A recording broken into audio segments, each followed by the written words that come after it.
We're in the north of Scotland with Browning shooter and professional photographer Elliot Roberts. Here he checks out a new permission. It's a mixed farm, and the farmer says he's having trouble with feral pigeons, rooks and crows. Elliot starts with a walk around the farm buildings to see what's about.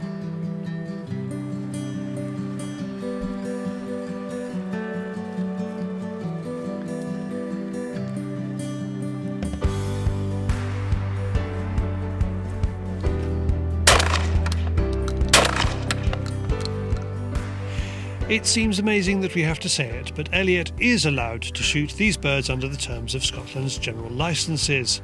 Following Wild Justice's assault on the general licences in 2019, the pest lists have become more complicated across the UK. In Scotland, there's no change on the 2022 general licences. That means you can shoot ferals to preserve public health and prevent the spread of disease, and you can shoot wood pigeons, carrion crows, hooded crows, jackdaws, magpies, rooks and ferals, among others, for what Nature Scott calls preventing serious damage. The Westminster government promised a bonfire of European Commission rules, but has not included the general licences in that bonfire. We're on the Black Isle at the moment, doing a bit of pest control for a new farm that I've managed to get some permission on through Highland Deer Management. So it's my first time here, so I'm kind of figuring it out as I go along at the minute, but we've had a few pigeons so far, which is good.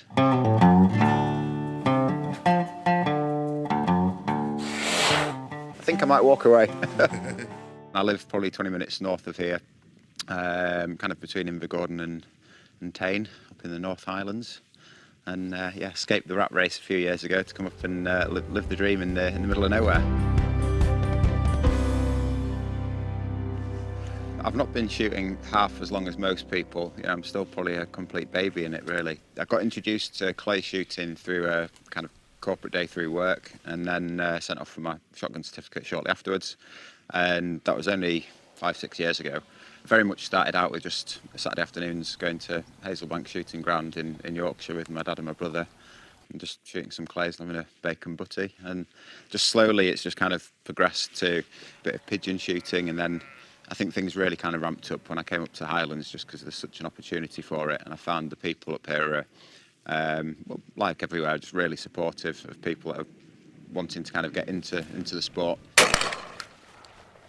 Met some really supportive, generous people.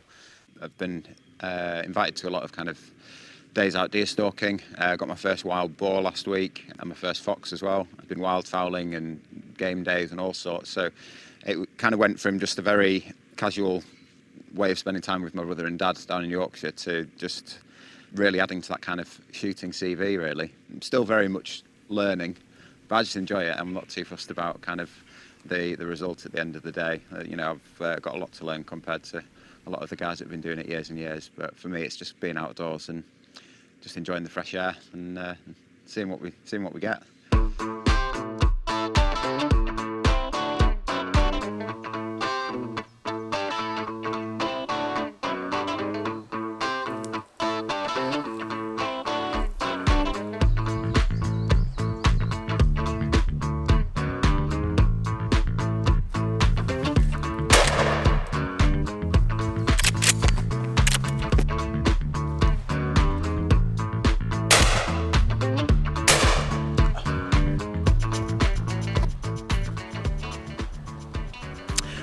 This is the Maxus 2 composite with a carbon fibre stock. So I've had this pretty much since it was launched a couple of years ago.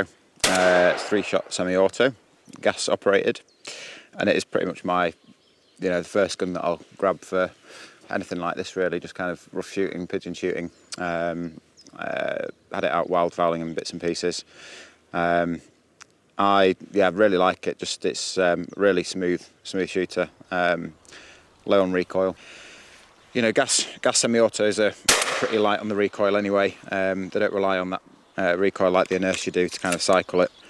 So, but with the recoil pad and the cheek piece and the gas system, it does make for an extremely light, very fast cycling gun. I think my favourite feature with the Maxus is the speed load system on it. meaning you don't obviously have to kind of wave your muzzle around and mess around with the bolt and the bolt release to load it. You can just put your first round in the tube and it'll automatically cycle it, so it makes for really quick reloading, and especially in the pigeon hide, you can just kind of keep your muzzle pointed in a safe direction while you're kind of reloading the gun and stuff. So yeah, I don't think you can get much more reliable than the Maxus, to be honest. I love it to bits. So.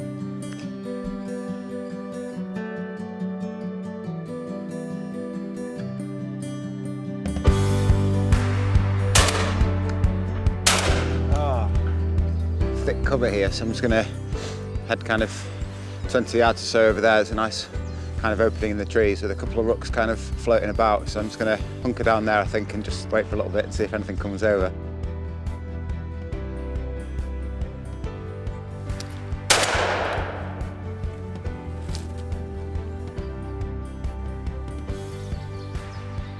I'm not one of these guys to completely overanalyze stuff, you know. I don't really have the time to go out and do all the reconnaissance and all that kind of thing. I'm just quite lucky if I get a few hours spare in the afternoon, and I'll just go out and just see what I get, and I'm just there to enjoy it, really. I'm not too bothered about big bags and things.